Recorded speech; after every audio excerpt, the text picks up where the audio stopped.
Hello everyone, good morning. Guidance परिवार में आप सभी का दिल खोलकर स्वागत है। आइए आज क्लास 10th का नया चैप्टर 9 हेरिडिटी एंड एवोल्यूशन और वी कैन से दैट आनुवांशिकता एवं जीव विज्ञान के बारे में पढ़ेंगे। #1 ट्रेंडिंग पुष्पा झुकेगा नहीं। तो चलिए शुरू करते हैं। क्लास 10th चैप्टर 9 और उसको एक ही क्लास में नस्ते नाबूद किया जाता है, सुपड़ा साफ किया जाता है। तो चलिए शुरू करते हैं। हेरिडिटी एंड एवोल्यूशन होता क्या है? आनुवांशिकता एवं जीव विज्ञान है क्या? आनुवांशिकता का मतलब होता है कि transfer of character from one generation to another generation is called heredity. कहने का सीधा मतलब हुआ दोस्त कि वैसा कैरेक्टर जो एक पीढ़ी से दूसरी पीढ़ी की ओर ट्रांसफर हो जाता है, उसी को हम लोग हेरिडिटी बोलते हैं। इवोल्यूशन का मतलब क्या होता है ना कि नए पुराने चीज़ों से नए चीज़ का बनना ही एवोल्यूशन कहलाता है।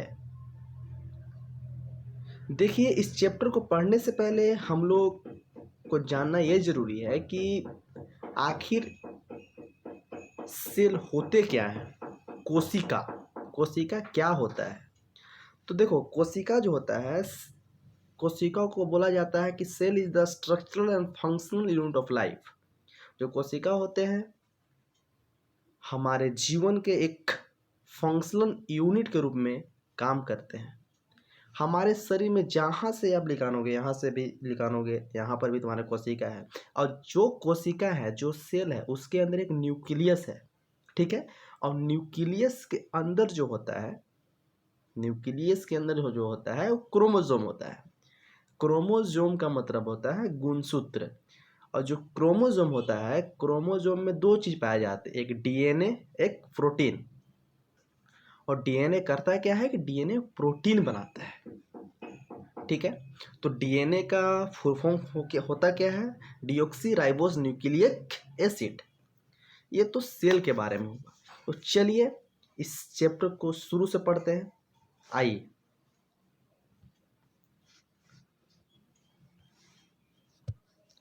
देखिए, इस चैप्टर में बताया गया है कि आनुवांशिकता वांशिक विभिन्न लक्षणों को पूर्ण विश्वसनीयता के साथ वंशगत होना, यह जनक और संतति के लक्षणों की असमानता की अवस्था है। देखिए, इस चैप्टर में एक चीज है विविधता, इसको बोलते हैं वेरिएशन।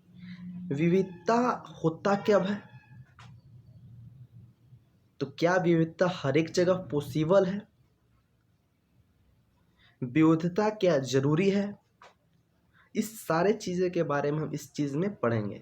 एक तरह से मान लें कि ये जो चैप्टर है, मैं जितना चीज़ें बताऊंगा वो आप पर चलता जाएगा। मतलब अब आप अपने से को रिलेट कर सकते हैं इस चैप्टर को, जिस तरह से मैं पढ़ा रहा हूँ। देखिए, बोलता है कि शारीरिक कोशिका भिन्नता, somatic variation and gametic variation, ये जो दो जो चीज़ें हैं एग्जामिनेशन पॉइंट ऑफ व्यू से बहुत ही इंपॉर्टेंट है।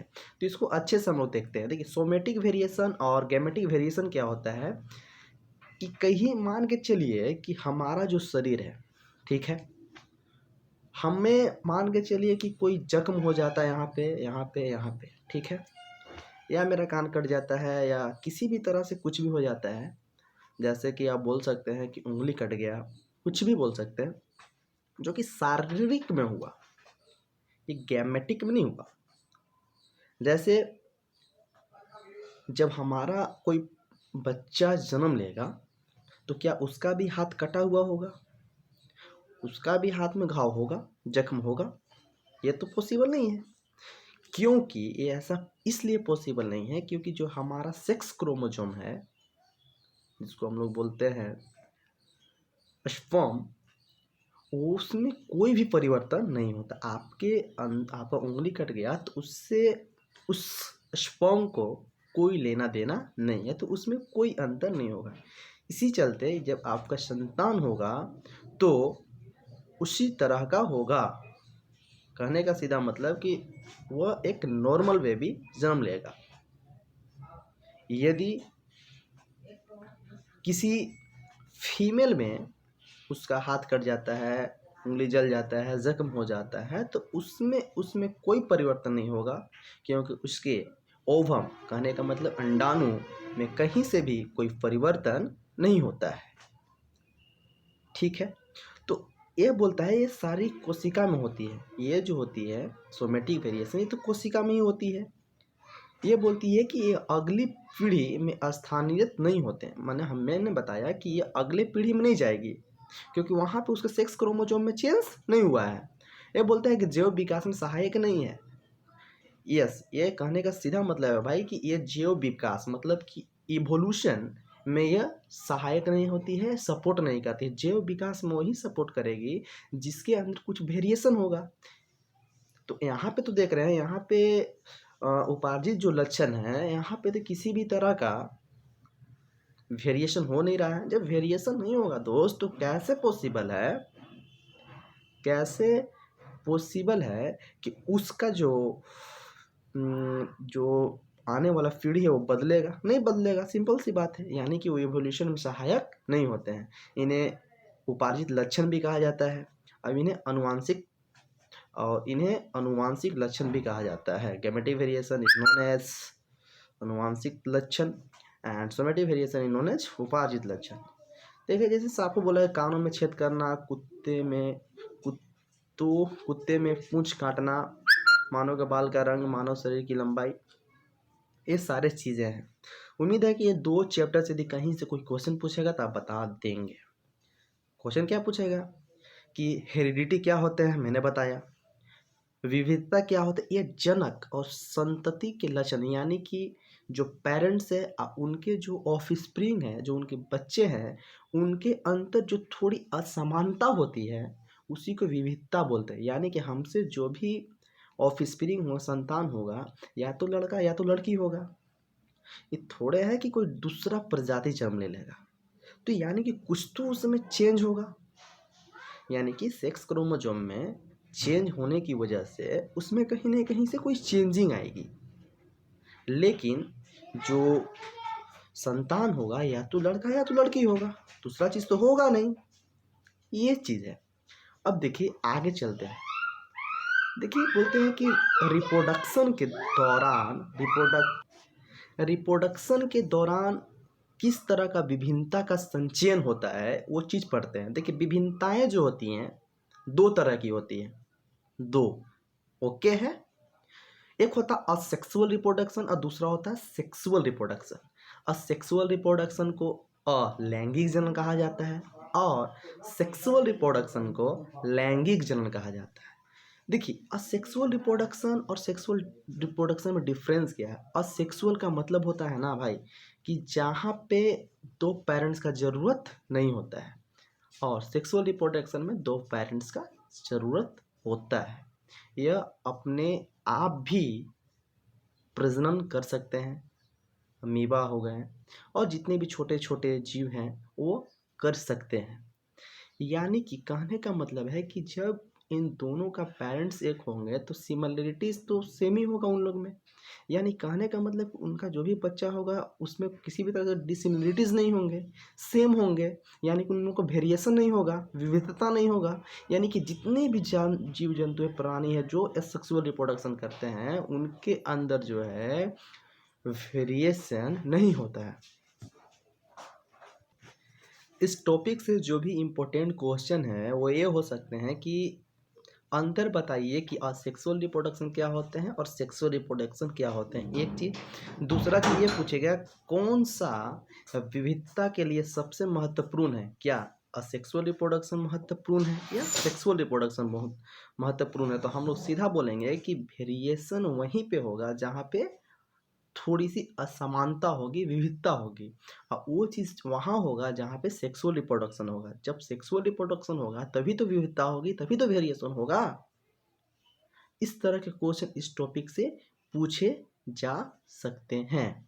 चलिए आगे देखते हैं, आगे क्या है। ये तो हम बता ही, पुष्पा झुकेगा नहीं, हैशटैग ट्रेंडिंग में चल रहा है। आगे देखते हैं भाई। देखिए बोलता है ना कि वेरिएशन के आखिर लाभ क्या है। ठीक है भाई, वेरिएशन होता है तो उससे लाभ क्या होता है। देखिए वेरिएशन जब होता है किसी के अंदर, कोई भी विविधता होती है, तो उसके बहुत सारे लाभ होते हैं। लाभ ऐसे होते हैं कि मान लीजिए कि सेक्सुअल रिप्रोडक्शन दो पेरेंट्स के बीच में हुआ, उसका जो ऑफस्प्रिंग हुआ उसके अंदर कोई वेरिएशन हुआ, कोई विविधता हुआ, तो वो कर क्या सकता है कि वो जो जियोग्राफिकल जो फैक्टर होते हैं उससे वो अपने आप को प्रोटेक्ट कर सकता है। एक ये लाभ तो बहुत बड़ा लाभ है। कोई भी जीव जंतु जहाँ पे सेक्सुअल रिप्रोडक्शन होते हैं वो उष्मान यानी कि बोल सकते हैं हाई टेम्परेचर में भी अपने आप को वो इस्टेब्लिश्ड कर सकते हैं। तो इसमें यही चीज़ को लिखा गया है कि देखिए साफा लिखा हुआ है, प्रकृति की विविधता के आधार पर विभिन्नता जीवों के विभिन्न प्रकार के लाभ हो सकते हैं। उदाहरण उष्णता, उष्णता को सहन करने की क्षमता वाले, माने उष्णता जो हाई टेम्परेचर जो होते हैं, क्षमता करने वाले जीवाणु अधिक गर्मी से बचने की संभावना अधिक हो जाती है। हाँ भाई, वेरिएशन होगा तभी तो ये चीज़ पॉसिबल है। यदि वेरिएशन नहीं होता है तो ये चीज़ पॉसिबल नहीं है। कि मान लीजिए कि अमीबा का जो कैरेक्टरिस्टिक है वह अपना एक न्यू ऑफिसियम प्रोड्यूस करता है अमीबा भी, लेकिन उसके अंदर जो भी क्वालिटी सेम क्वालिटी तो उसी के अंदर रहेगा। लेकिन जहाँ पे वेरिएशन होगा तो उसके अंदर भी, जैसे मेरे ऑफिस स्प्रिंग जो भी आएंगे तो उनके अंदर कुछ वेरिएशन होगा, तो यानी कि उनके अंदर जो सहने की जो क्षमता होगी बढ़ सकती है। 110% है कि बढ़ सकती है। चलिए ये चैप्टर से, अब इस टॉपिक से, विभिन्नता से, तो यदि आपसे पूछा जाए कि विविधता किसे कहते हैं और विविधता के लिए क्या लाभ हैं, तो आप सीधा बताना कि विविधता या संतति और जनन में असमानता को ही विविधता कहते हैं। विविधता से यह लाभ है कि कोई भी जीव जंतु जो हाई टेम्परेचर में रह रहे हैं उनकी जो सहने की जो क्षमता होती है वो अधिक गर्मी से बचाने में सबसे अधिक हो जाती है। ये चीज़ आप लिख देना, सिंपली है, और इससे तो हमको नहीं लगता है कि कोई इंपॉर्टेंट क्वेश्चन पूछ सकता है। हाँ, अब एक नेक्स्ट जो टॉपिक है आपका मेंडल। देखिए बहुत ही ज़बरदस्त टॉपिक है, बहुत ही शानदार टॉपिक है, बहुत ही कड़क टॉपिक है। इससे मतलब 110% है कि भाई एगो दूगो एग्जाम में क्वेश्चन पूछ देता है। देखिए मेंडल को मानिए कि एक नाम है और कहीं कुछ नहीं। मेंडल किया का इसके बारे में बताते हैं। देखिए मेंडल जो है ना, देखिए हम लोग का प्रवृत्ति होता है कि हम लोग कुछ कुछ लंबे होते हैं, कोई कोई नाटे होते हैं। ये जो होता है कहाँ से आता है, यह हमारे पेरेंट्स से आता है। उनमें किस तरह का कैरेक्टर पाया जा रहा है, उनमें किस तरह का कैरेक्टर पाया जाता है, ये दोनों को ट्रेट्स, दोनों लक्षण को मिलाकर ही हम लोग को ये बता पाते हैं कि हाँ जो आने वाला स्प्रिंग्स है वो कैसे होंगे, लंबे होंगे, नाटे होंगे। इसी चीज़ के बारे में ये जिक्र किया है मेंडल कि ये होता कैसे है या पॉसिबल कैसे है। ठीक है, तो मेंडल जो है, सबसे पहले इसका बताते इतिहास मेंडल किया का, कि मेंडल जो है पी कहने का मतलब मटर, मटर का पौधे का सिलेक्शन किया, उसको पसंद किया, उसको सेलेक्ट किया अपने किस चीज़ के लिए, एक्सपेरिमेंट के लिए। ठीक है, तो आखिर मटर ही क्यों लिया। देखिए तो मटर वो इसलिए लिया क्योंकि मटर का जो लाइफ स्टेज है वो बहुत ही कम है, उसका जो जीवन काल है वो बहुत ही कम है। यानी कह सकते हैं कि साल भर में 2 बार उसको हम उगा सकते हैं। ठीक है, और वह बताया कि इसमें जो सेल्फ पोलिनेशन और क्रॉस पोलिनेशन, दोनों जो पोलिनेशन है वो ईजिली हो सकते हैं। इसमें ये देखें मेंडल ने कि ये जो चीज़ें हैं इसमें जो है आसानी से हम लोग पता कर सकते हैं कि कौन ज़्यादा लंबे हैं, कौन ज़्यादा छोटे हैं, किन में फूल लिखना है, किन में फूल नहीं लिखना है। इसमें दोनों तरह से होते हैं। ये जो उनके जो फ्लावर होते हैं बाइसेक्सुअल होते हैं, यानी कि सेल्फ भी हो सकते हैं, क्रॉस भी हो सकते हैं। यदि आपसे पूछ ले कि मेंडल ने मटर का पौधा का ही सिलेक्शन क्यों किया, तो बताना कि मेंडल ने मटर का पौधा का सिलेक्शन इसलिए किया क्योंकि उसका जीवन काल बहुत कम है, उसमें जो है बाइसेक्सुअल रिप्रोडक्शन होता है, उसमें जो है अच्छी तरह से जो भी एक्सपेरिमेंट किया जा रहा था वो अच्छी तरह से उसमें प्रतीत होता था, कौन से लंबे हैं, कौन से छोटे हैं, ये सारी चीज़ें। आगे इसमें बताया भी होगा कि किस किस तरह से है। आगे देखते हैं। देखिए ये सीधा बताया है कि मटर के पौधों में विपर्यासी विकल्पी लक्षण स्थूल रूप में दिखाई देते हैं। मैंने बताया कि उसमें लक्षण जो है पूरी तरह से स्पष्ट दिख रहे थे उसे, उस चलते उसने मटर को चूज किया। इनका जीवन काल छोटा होता, मैंने बता दिया। सामान्यतः स्वपरागण होते हैं, परंतु कृत्रिम तरीके से परागण भी कराया जा सकता है। वही मैंने बताया कि सेल्फ पोलिनेशन क्रॉस पोलिनेशन दोनों किया जा सकता है। एक पीढ़ी में अनेक बीज बनाता है, 100% है भाई कि एक पीढ़ी में अनेक बीज ये बनाता है। इस चलते मेंडल ने इस पौधे का सिलेक्शन किया। यदि कुछ भी पूछेगा दोस्त इससे तो छूटना नहीं चाहिए, ठीक है ना। कुछ तो है ही नहीं भाई, मेंडल ने कहा लिया तो बस सिंपल सी बात है, किस चलते लिया मैंने बता ही दिया। चलिए इसके आगे देखते हैं आगे क्या है।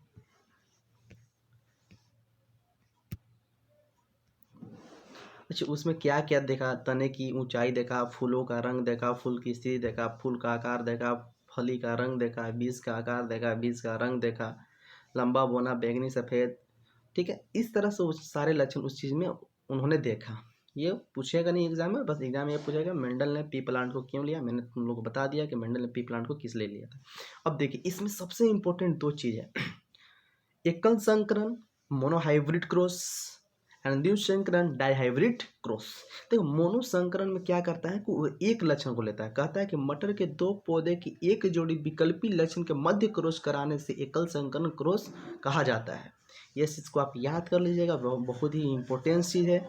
लंबे पौधे तथा बौने पौधे का मध्य संकरण। देखिए इसमें क्या है, मैं आप लोग को बताना चाहता हूँ कि उन्होंने किया क्या, सो बता दे रहे हैं। देखिए उन्होंने किया क्या कि दो जो हैं उन्होंने दो लंबे लंबे पौधे लिए, ठीक है ना।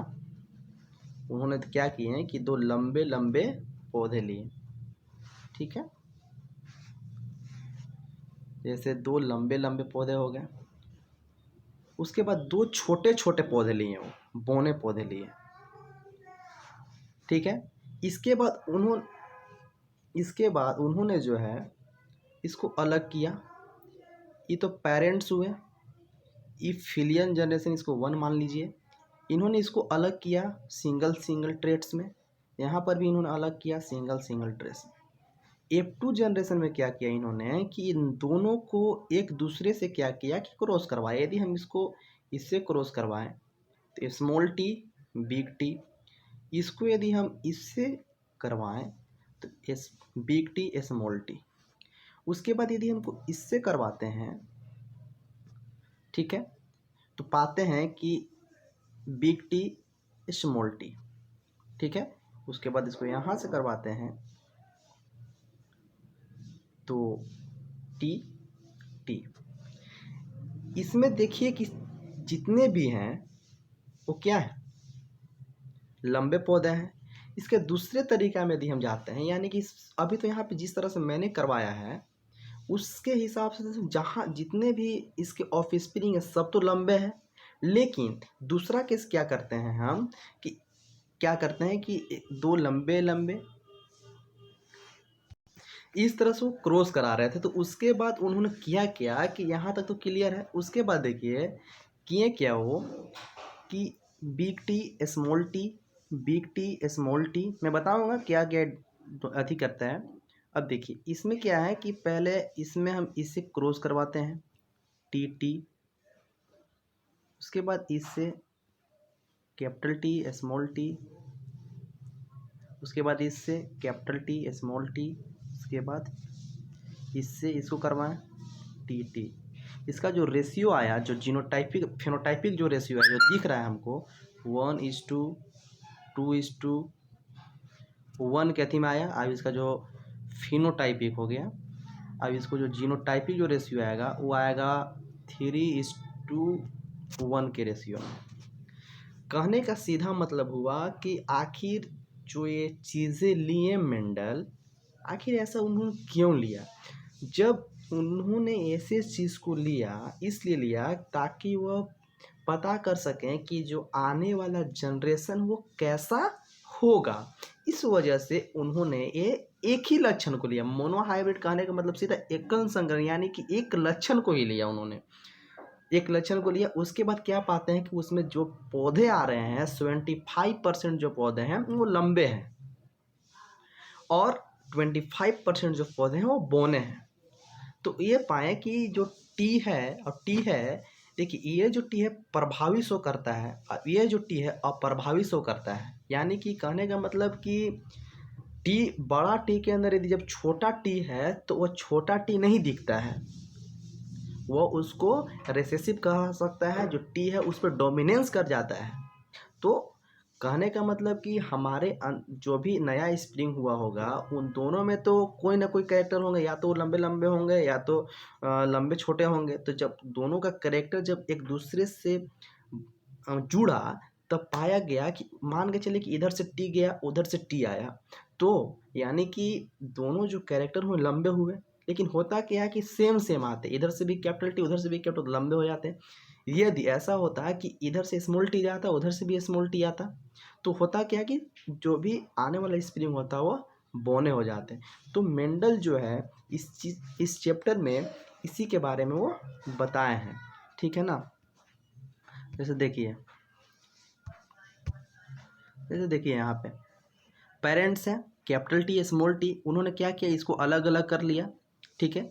अलग अलग करने के बाद फिर इन्होंने इसका क्रॉस करवाया, फिर इस क्रॉस करवाने के बाद इन्होंने इसका क्रॉस करवाया अलग अलग, लंबे पौधे लंबे पौधे लंबे पौधे बौने पौधे, यानी कि एक लंबा एक बौना और दो लंबा, यानी कि 3 लंबे हुए। तो यानी कि 3:1 इसका जीनोटाइप हो गया, लेकिन 1:2:1 के केस में ये जाएगा। ये तो कैपिटल टी का मतलब कि बहुत लंबे हो गए, स्मॉल टी का मतलब कि बहुत बौने हो गए। अब कैपिटल टी और स्मॉल टी का मतलब लंबे पौधे।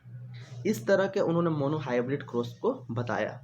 तो हम लोग सीधा ये समझेंगे इस चैप्टर में कि मोनो हाइब्रिड क्रॉस किसे कहा जाता है, इसमें मेंडल ने कितने लक्षण को लिया और इसका युग्म कैसे बनाते हैं, इसका युग्म कैसे बनाते हैं, पेरेंट्स में कैसे, F1 में कैसे, F1-2 में कैसे।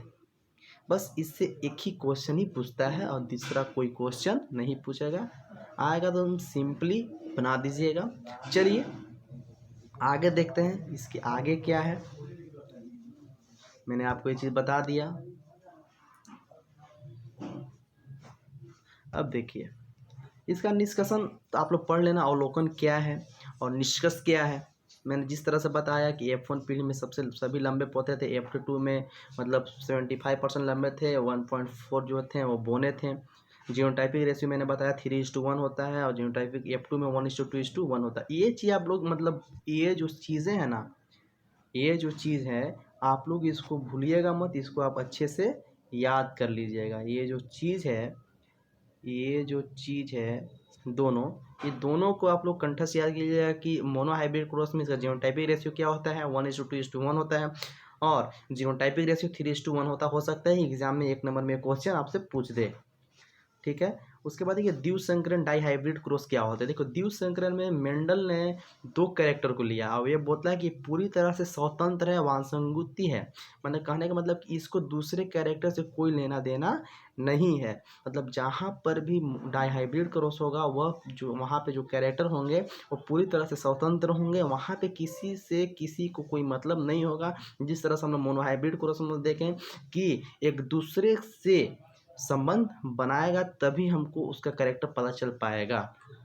देखिए क्या करते हैं, मटर के 2 पौधे, वहाँ पे तो सिंगल पौधा लिया था, यहाँ पे 2 पौधा लेता है, 2 जोड़े विकल्पी लक्षणों के मध्य क्रॉस कराता है, उन दोनों के बीच में क्रॉस कराता है। क्रॉस कराने के बाद उसको क्या पता चलता है, सो देखिए क्या करता है कि डबल कैपिटल R और डबल वाई, गोला और पीला। जो डबल R होता है वो गोला गोल गोल शो करवाता है और डबल वाई जो होता है वो पीला शो करवाता है। उसमें डबल R लिया जो कि झुर्रीदार शो कराएगा और स्मॉल स्मॉल वाई जो लिया वो जो है हरा शो कराएगा। इन दोनों के बीच में क्या करवाया है, ये जो है एक क्रॉस करवाया। जब ये क्रॉस करवाया तो पाता है कि इसका जो परिणाम आया वो भिन्न था। जिस बीज का रंग, बीज की आकृति में कोई गोला कोई पीला। जब आप क्रॉस करवाएंगे तो देखिए सिंपली कैसे क्रॉस करवाते हैं इसे। देखिए वो क्या किया कि एक तरफ ले लिया कैपिटल R कैपिटल वाई। देखिए इसको क्रॉस कराना सबसे आसान है दोस्त। हमको तो लगता है कि मोनो हाइब्रिड से भी ये आसान है। नहीं करना क्या ना कि आप 4 कॉलम बनाइएगा, ठीक है। 4 कॉलम में सबसे ऊपर आप बड़ा बड़ा लिख दीजिएगा, बड़ा आर बड़ा वाई, और नीचे जो आइएगा ना वो बड़ा छोटा आर और छोटा वाई लिख दीजिएगा। ये 2 खत्म हो गया। उसके बाद क्या कीजिएगा ना कि उसके इसके जस्ट ऊपर में, मतलब कि बड़ा बड़ा वाई बड़ा बड़ा लिख दीजिएगा, बड़ा आर छोटा वाई, उसके जस्ट नीचे लिखिएगा छोटा आर छोटा वाई, उसके जस्ट ऊपर लिखिएगा बड़ा आर और छोटा वाई, उसके बाद जस्ट ऊपर लिख दीजिएगा छोटा आर और वाई। अब सेम प्रोसेस उसमें ही जाएगा। उसके बाद ये दोनों क्रॉस करवा दीजिए। देखिए यहाँ पे पीला पीला पाया गया, गोला गोला पाया गया, पीला पीला, हरा हरा, इस तरह का। उसके बाद इसको देखिए, इसके बाद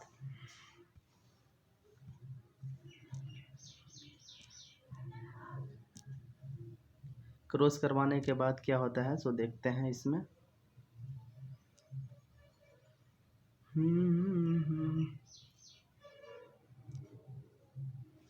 नहीं किधर गया?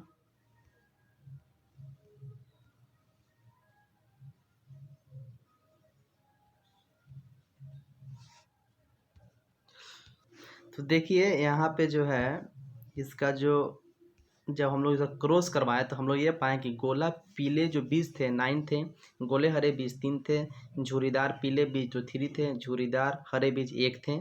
इस तरह से इसका जो फिनोटाइपिक रेशियो हुआ 9:3:3:1 के रूप में हुआ। चलिए मैं आप लोग को इसका क्रॉस करने का तरीका बता देता हूँ, सिंपली तरीका क्या है सो, क्योंकि इससे एक क्वेश्चन जरूर पूछता है एग्जाम में और आप नहीं बनाओगे तो हमें अच्छा नहीं लगेगा।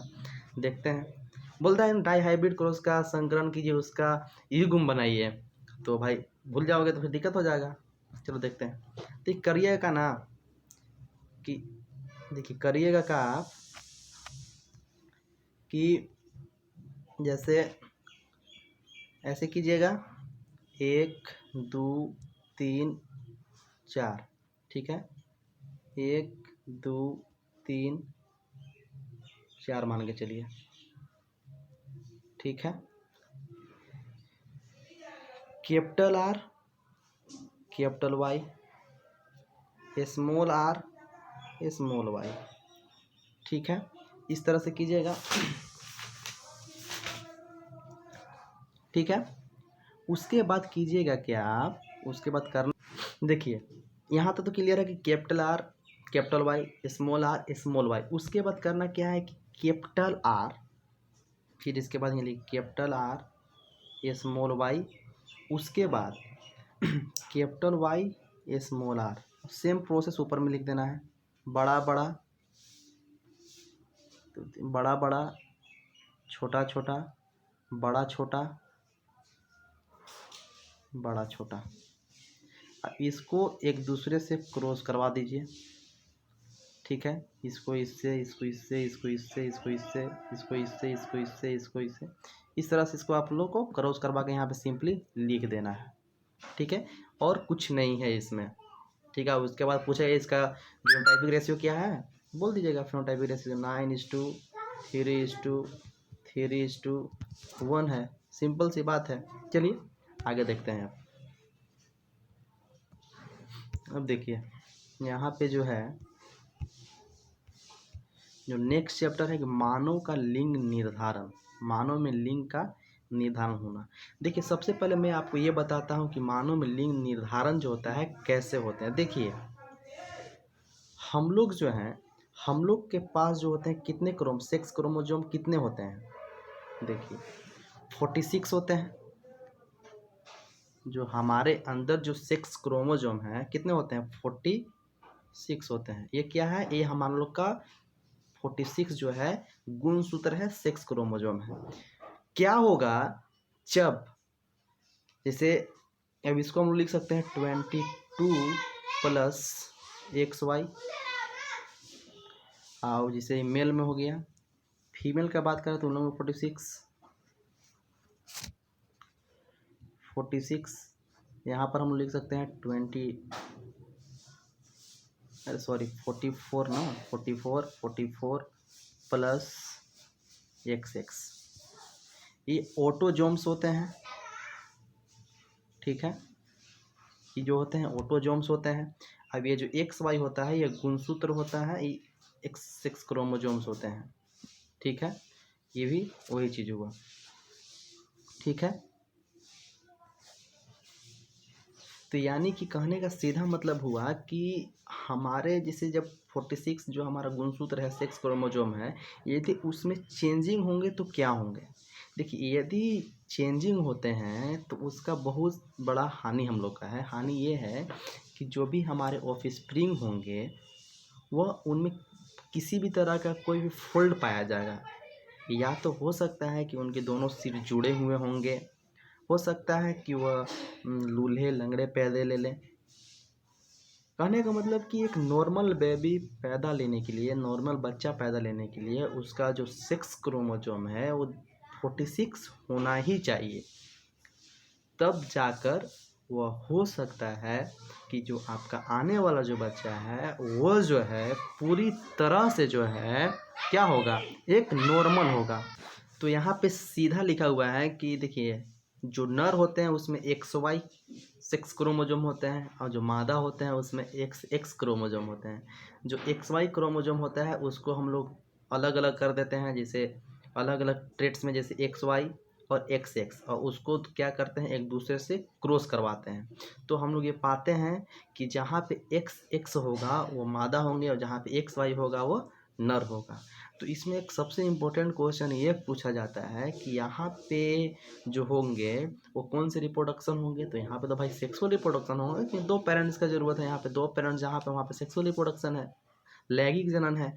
और इसमें एक क्वेश्चन पूछ सकता है कि जो सेक्स जो डिटर्मिनेशन होता है, जो मानव का लिंग निर्धारण होता है, वो किस पे डिपेंड करता है, कौन से सेक्स क्रोमोसोम पे डिपेंड करता है, कौन से गुणसूत्र पे डिपेंड करता है। तो बोलेंगे कि XY गुणसूत्र पे डिपेंड करता है, क्योंकि XY के पास डबल क्रोमोसोम से X एंड Y, और यही जो जब जाता है स्पर्म और ओवी में, जब भी फर्टिलाइजेशन होता है तो वहाँ पे देखा जाता है कि इधर का X है, उधर के यदि X ही है दोनों, तो लड़का लड़की पैदा लेगा। यदि इधर का X है, मेल का X है, सॉरी मेल का Y है और फीमेल का X है, तो वहाँ पे जो भी न्यू स्प्रिंग्स होंगे वो क्या होंगे, वो मादा होंगे, नर होंगे, सॉरी।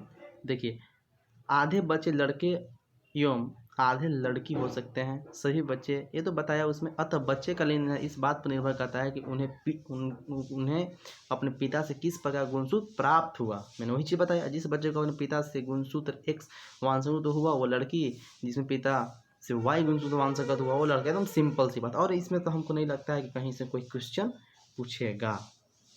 तो जब ऐसा होगा तो विविधता होगी, वेरिएशन होगा, ठीक है। यदि ज़्यादा, यदि, और ये भी चीज़ याद रखिएगा क्या होगा जब इक्वली क्रोमोसोम्स, जैसे 46 तो होना चाहिए, नहीं होंगे तो क्या होंगे, तो बोलना कि बहुत सारे डिससिमिलरिटीज़ दिखे जाएंगे। जो भी लड़का जो भी लड़की जो पैदा लेंगे उनके अंदर जो है कोई ना कोई किसी भी तरह का फॉल्ट पाया जाएगा। वो कब होगा पूछ सकता है, वो कैसे होगा, जब उसके गुणसूत्र में बदलाव होगा। ये चीज़ आप अपने माइंड में डाल लेना, ठीक है। उसके बाद यहाँ हेरिडिटी जो होता है, एवोल्यूशन, हेरिडिटी आनुवंशिकता जो होता है खत्म होता है। उसके बाद नया जो टॉपिक आ जाता है एवोल्यूशन आ जाता है। तो उसके पहले हम एक बार समराइज कर देते हैं कि हेरिडिटी में हम क्या क्या तुम लोगों को पढ़ाएं। देखिए हेरिडिटी में हम ये बताएं कि हेरिडिटी होता क्या है, ठीक है।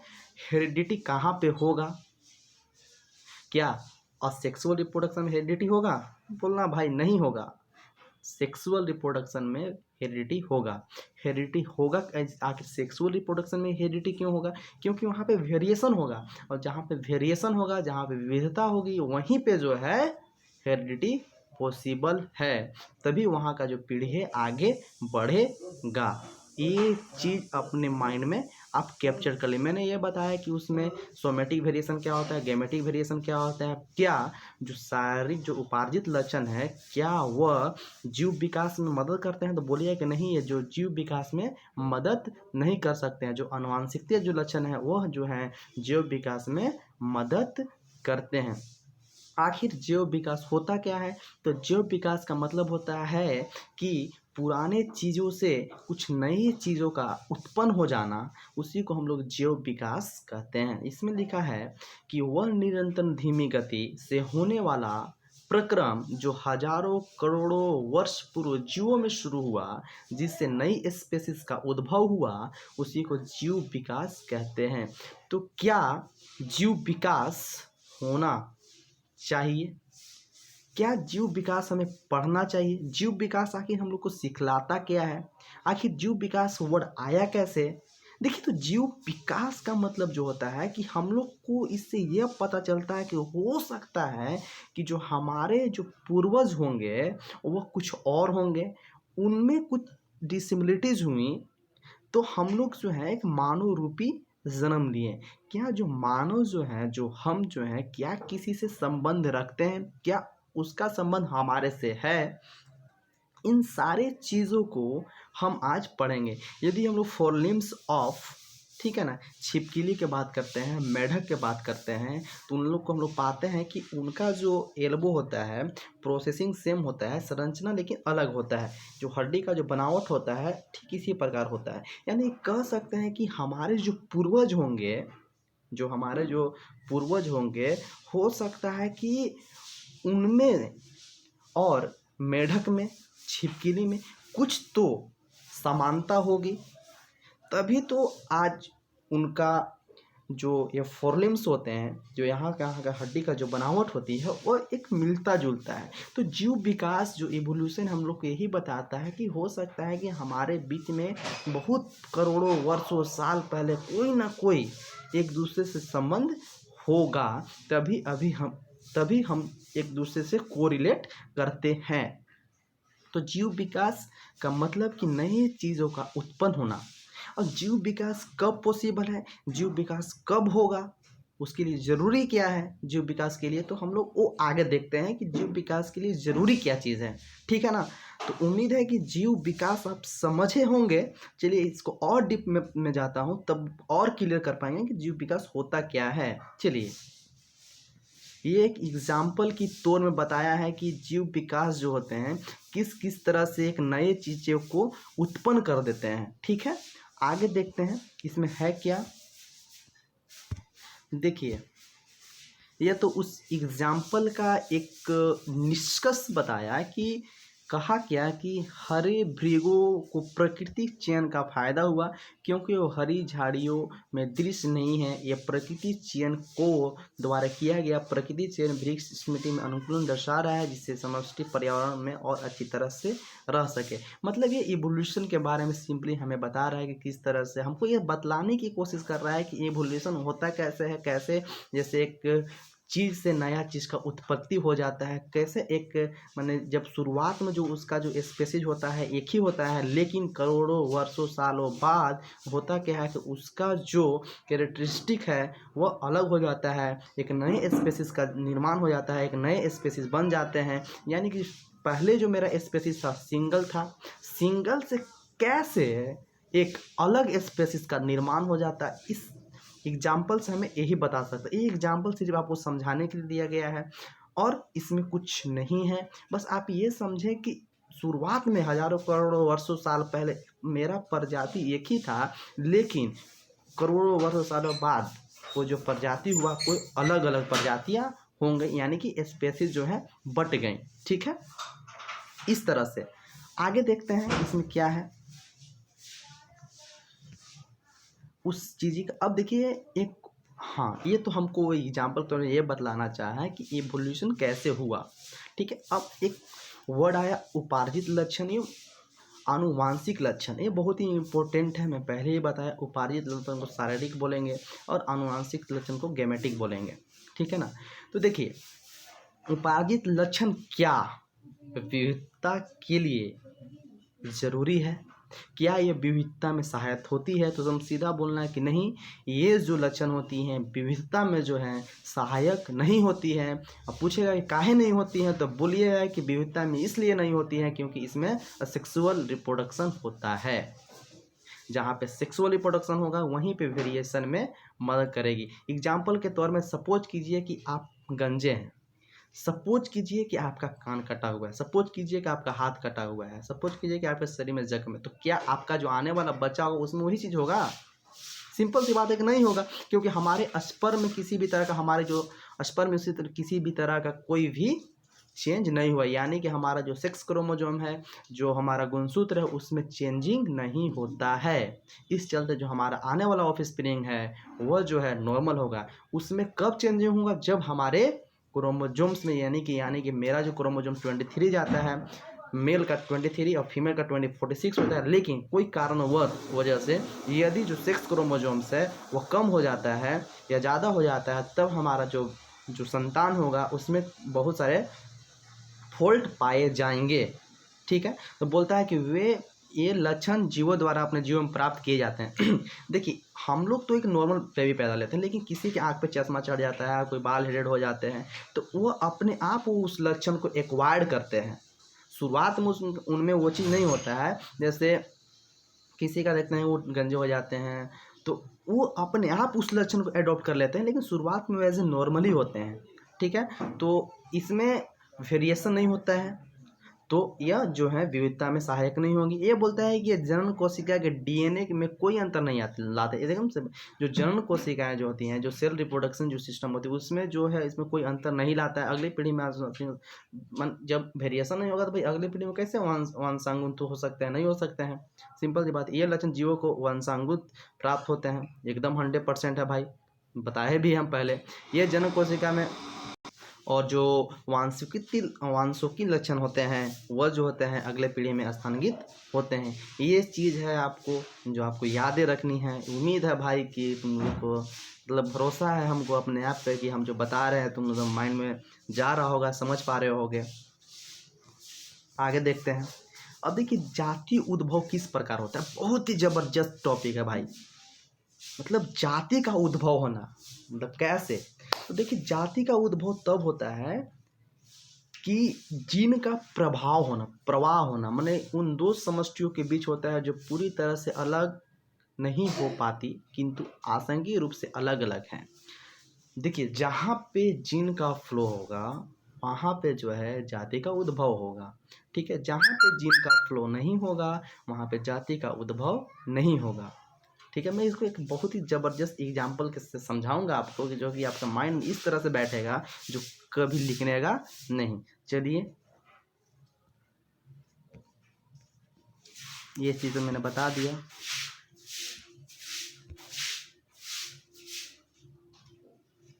अब देखिए,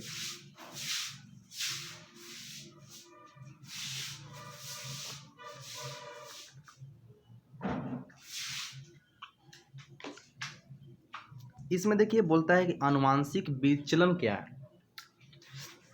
इसको इंग्लिश में बोलते हैं जेनेटिक ड्रिफ्ट। देखिए, जेनेटिक ड्रिफ्ट क्या होता है?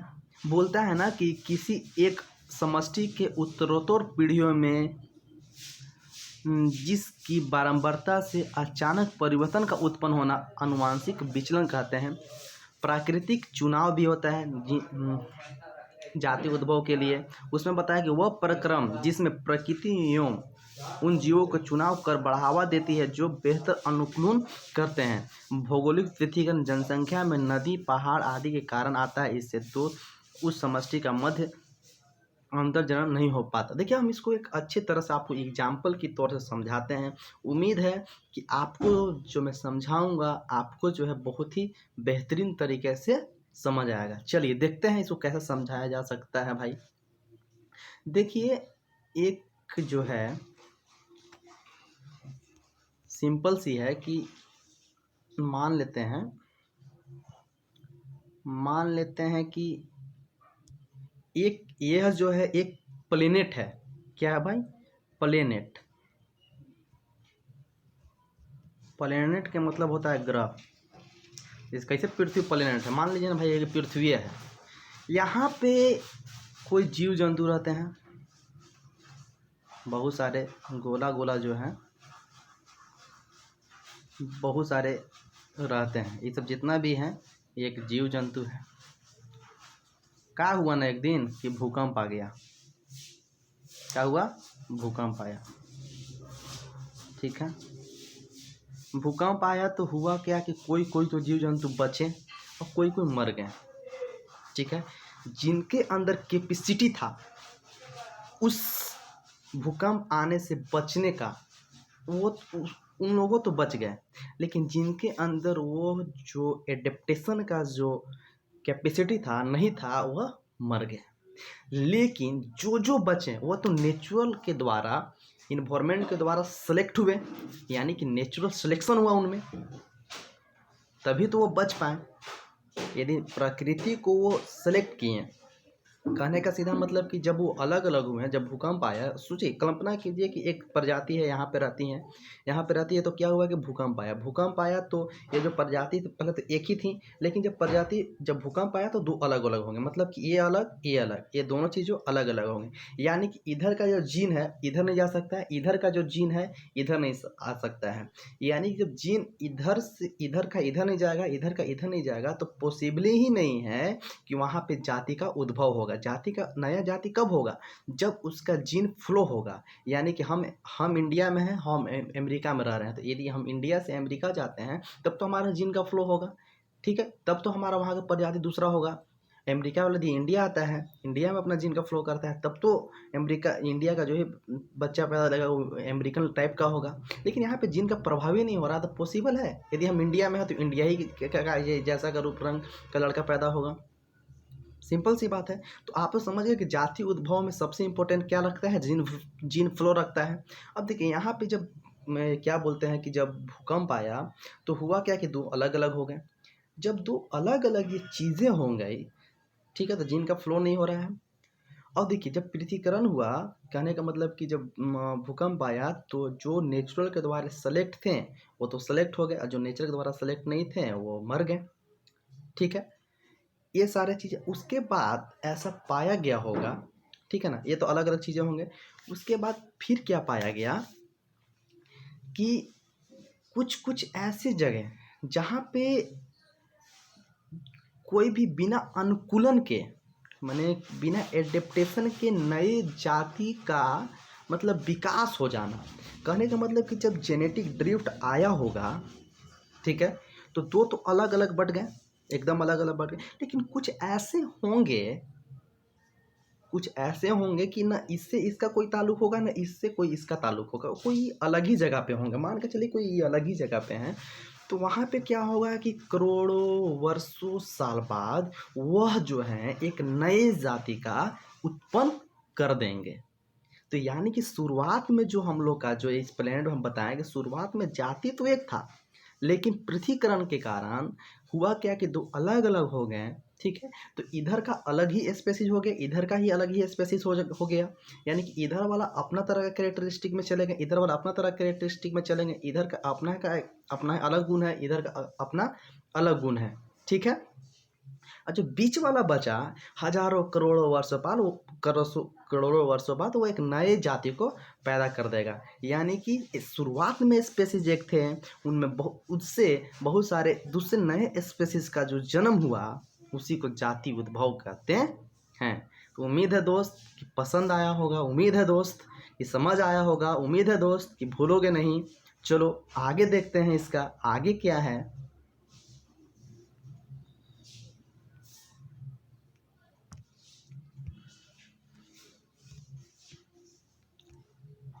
अब देखिए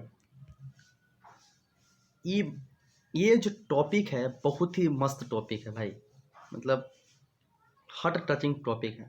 देखते हैं इस टॉपिक में क्या है। बोलता है कि विकासीय संबंध योजना, इसमें दो चीज़, एक समजात और एक है समरूप।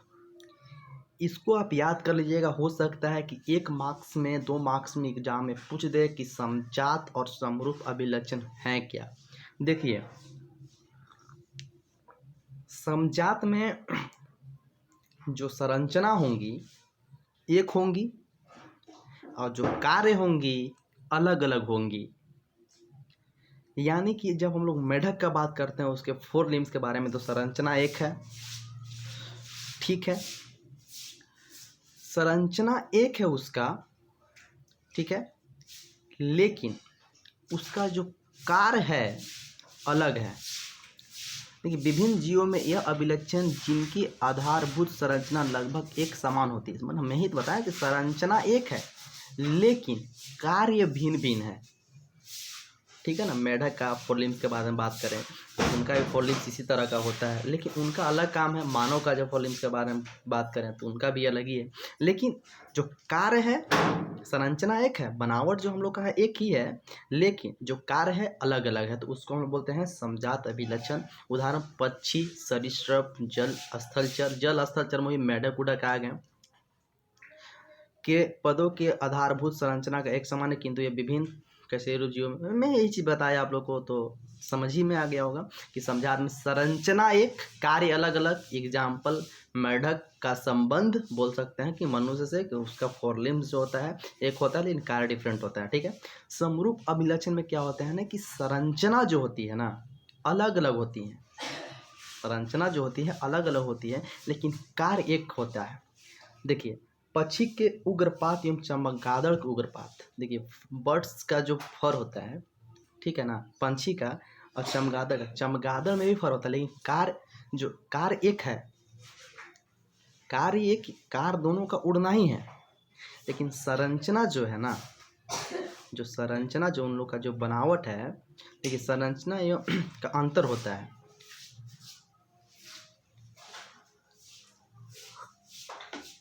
ठीक है, तो इस प्रकार से हम समरूप अभिलक्षण भी समझ के एक बार और मैं बताता हूँ। वह अभिलक्षण जिनकी संरचना एवं संघटक में अंतर होता है, संरचना में अंतर होता है, उसका जो संरचना जो बनावट होता है अंतर होता है, कार्य जो होता है उसका एक ही होता है।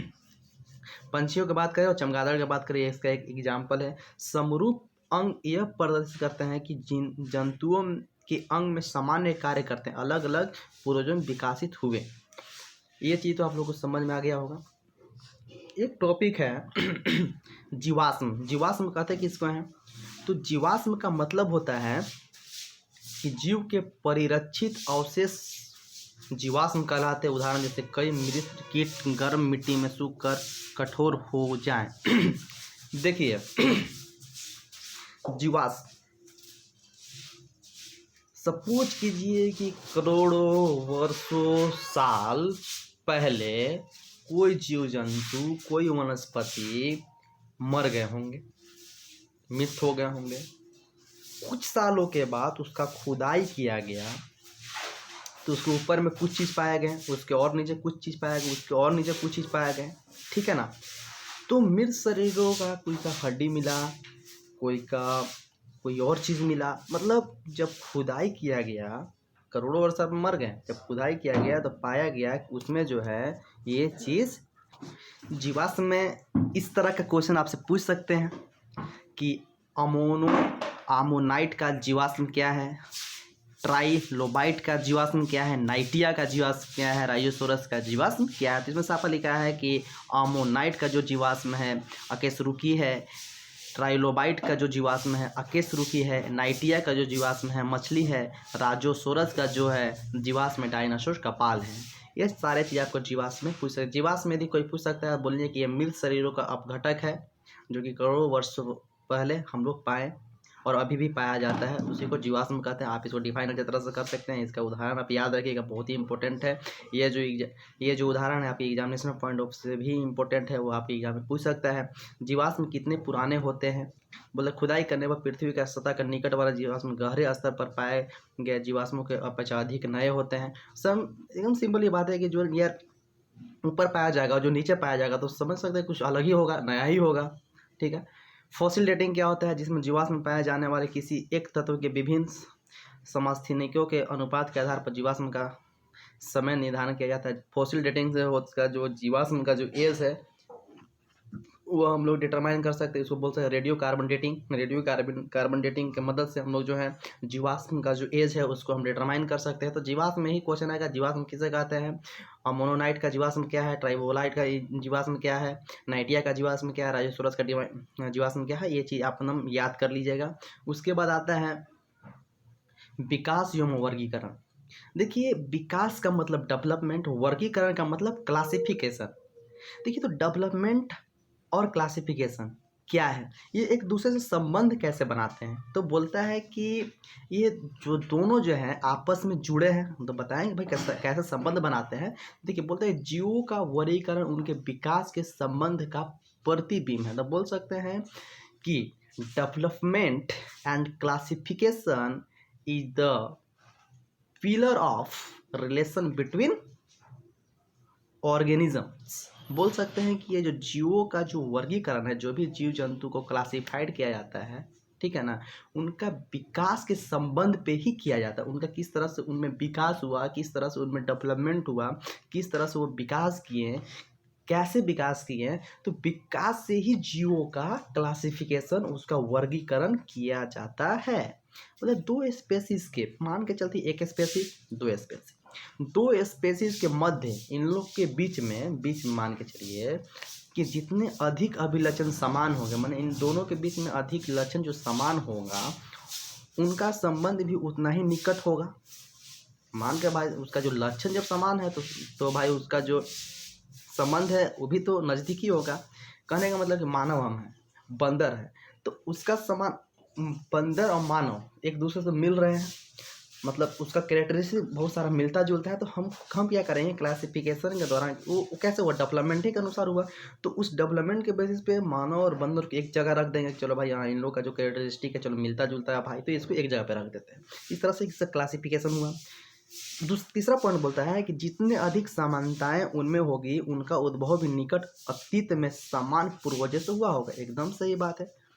मान के चलिए कि जो भी समानताएं होती है वो तो हमारे पूर्वज से ही आती हैं, ठीक है। अतीत में जो हमारे पूर्वज होंगे उनसे ही तो कुछ कुछ समानताएं पाएंगे। हो सकता है कि हम बंदर ही होंगे, क्योंकि वो जो बंदर का जो कैरेक्टरिस्टिक उनमें आया तो करोड़ों वर्षों साल पहले है। हमारे जो पूर्वज हो सकता है कि बंदर होंगे, लेकिन कोई पृथ्वीकरण हुआ, कोई भी जेनेटिक ड्रिफ्ट हुआ, कुछ बोल सकते हैं जिसके कारण से हम लोग अलग ही हो गए, उनका अलग ही स्पेसिस हो गया। जो आप लोग को हम जेनेटिक ड्रिफ्ट बताएं कि बिना अनुकूलन के कहीं पे कोई नई चीज़ों का बन जाना, उसी को हम लोग जेनेटिक ड्रिफ्ट कहते हैं।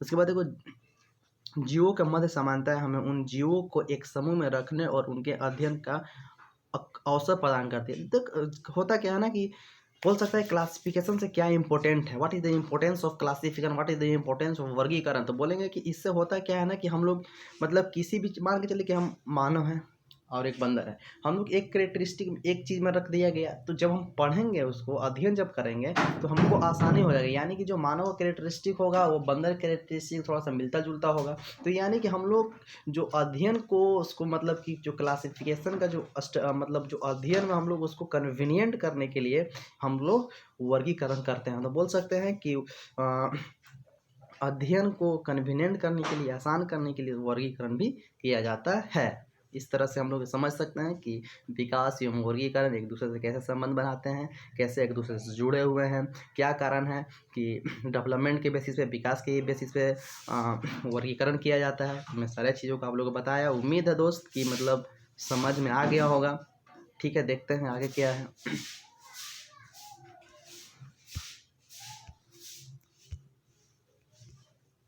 देखिए, विकास का चरण होता है दोस्त, हम इतना बड़ा होंगे, एक इतना बड़ा होंगे, इतना ही बड़ा होंगे, हो सकता है होंगे ही यार, ऐसा थोड़ी है कि नहीं होंगे, 100% है। तो विकास का कोई चरण होता है, एकाएक हमारा आँख नहीं आ गया होगा, आपका आँख नहीं आ गया होगा, कुछ समय लगती हैं, कोई पीढ़ियाँ, कोई स्टेप होती हैं, उस धीरे धीरे। तो वही बोलता है कि विकास का चरण है। विकास क्रमिक रूप से अनेक पीढ़ियों में हुआ, क्रमिक रूप से, क्रम वाइज हुआ, ये नहीं कि एकाएक हो गया। जैसे योग्यता का लाभ, आँख का विकास मैंने बताया। बोलता है कि जटिल अंगों का विकास डीएनए में एकमात्र परिवर्तन द्वारा संभव नहीं है। यदि डीएनए में सिर्फ एक छोटा मोटा परिवर्तन है तो उसमें जो है, उससे जटिल जो अंग है उनका विकास संभव नहीं है। ये क्रमिक रूप से अनेक पीढ़ियों में होता है, मैंने बताया। बोलता है कि प्लेनेरिया में अति सरल आँख होती है, प्लेनेरिया में सरल आँख होती है, कीटों में जटिल आँखें होती है, मानव में द्विनेत्रीय आँखें होती हैं। क्रमिक रूप से इसका विकास हुआ। उसके बाद गुणवत्ता का लाभ, पंखों का विकास, पंख ठंडे मौसम में उष्मारोधन के लिए विकसित हुए। यह कालांतर में उड़ने के लिए भी उपयोगी हो गए। डायनासोर के पंख थे पर पंखों से उड़ने से समर्थ नहीं थे। पंछियों ने पैरों को उड़ने के लिए अपनाया। तो ये पंखों का किस तरह से विकास हुआ, ये इजी चीज़ है भाई, आप पढ़ेंगे तो समझ लेंगे। उम्मीद है कि आप समझ गए होंगे। ठीक है।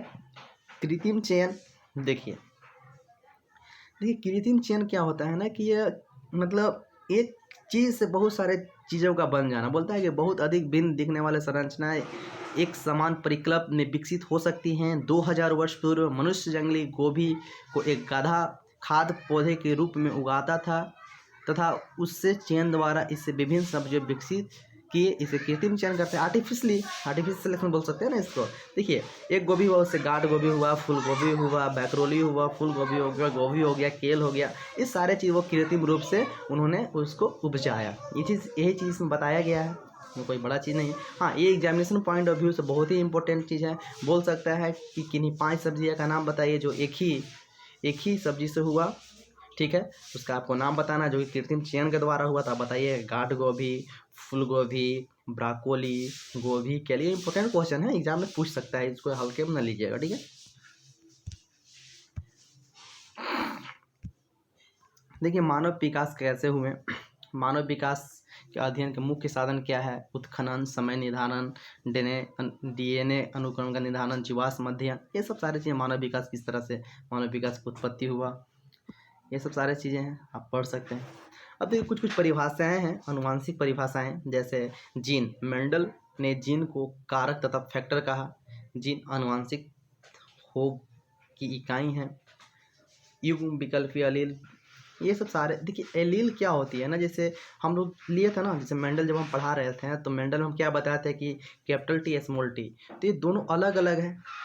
तो डिफरेंट कैरेक्टरिस्टिक जब पाया जाए, जैसे स्मॉल टी मतलब लंबा, स्मॉल टी मतलब छोटा, मतलब कि कहने का मतलब कि दो अलग अलग एलील है जो कि एक दूसरे को अलग अलग ट्रीट करते हैं। मतलब उसमें लंबा का कैरेक्टरिस्टिक है, इसमें नाटे कैरेक्टरिस्टिक, बोने कैरेक्टरिस्टिक, तो ये दोनों डिफरेंट एलील हो गए। जीन तो समझ गए, जीन होते क्या हैं, जीन कैसे फ्लो करते हैं, ठीक है। देखिए, सेल होता है, सेल के अंदर न्यूक्लियस होता है। न्यूक्लियस जो होता है उसमें डीएनए होता है, डीएनए प्लस प्रोटीन। डीएनए में क्या होते हैं? जीन होते हैं। ये जो जीन होते हैं ट्रांसफर होते हैं। अब आगे देखिए, आगे क्या है।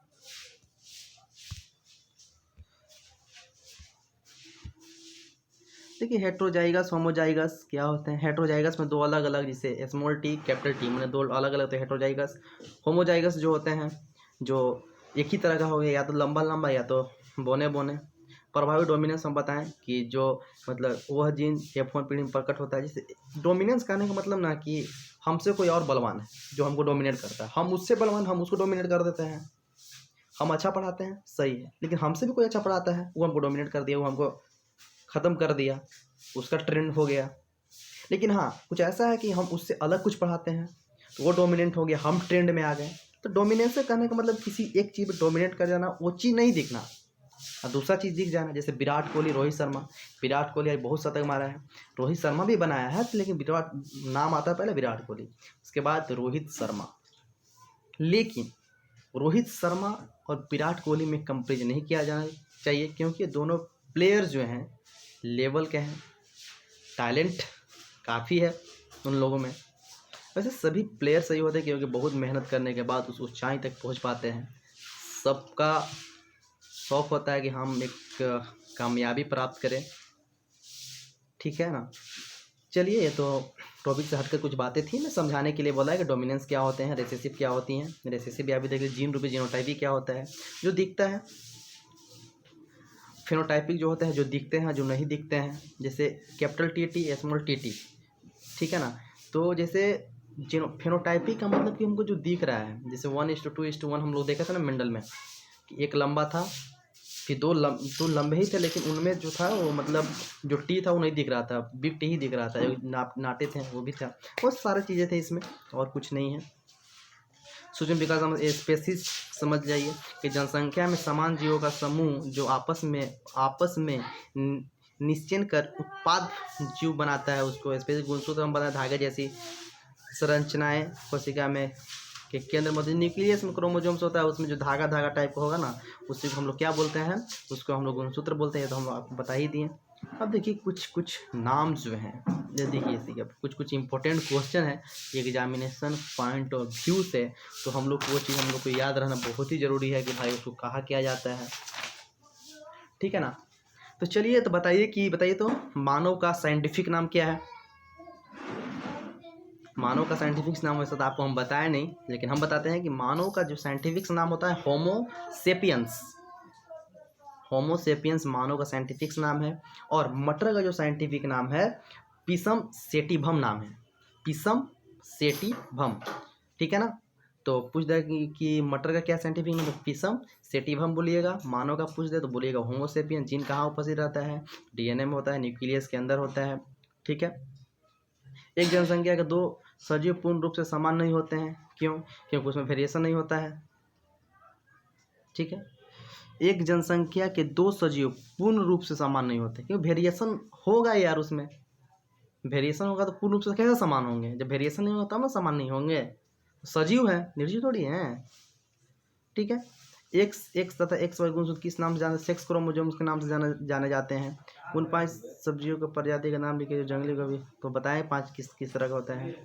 समझा दो, समरूप अंगों में उदाहरण सहित अंतर स्पष्ट कीजिए।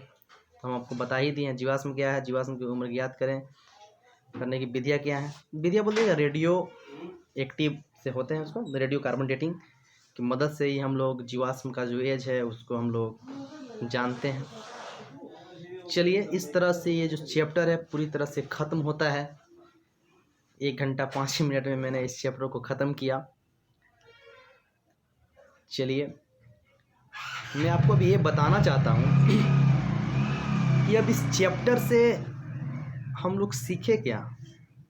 देखिए, ये चैप्टर बहुत ही इंटरेस्टिंग चैप्टर है। इसको आप एग्जामिनेशन पॉइंट ऑफ व्यू से पढ़िए ही, लेकिन लाइफ पॉइंट से भी आप पढ़िए, क्योंकि ये जो चैप्टर है आपसे एकदम मिलता जुलता है। आपको यह सिखलाता है, आपको ये बतलाता है कि आपके पूर्वज कैसे हुए होंगे, कैसे आप में विकास हुआ, कैसे विकास होता है, कैसे नए जाति का उद्भव हो जाता है, कैसे हमारा जो शारीरिक चीज़ें में जो भी जो बाहरी का जो भी चीज़ें होती हैं, बाहरी के जैसे बाल हेड हो जाना और किसी भी तरह से कोई भी फॉल्ट हो जाना, वो हमारे ऑफस्प्रिंग में कैसे बदलाव नहीं होते हैं, क्योंकि जो उसका जो स्पर्म में जो क्रोमोसोम्स होते हैं, जो कि टेस्टिस में बोलते हैं, और टेस्टिस में जो हार्मोन काम करता है उसको टेस्टोस्टेरोन बोलते हैं।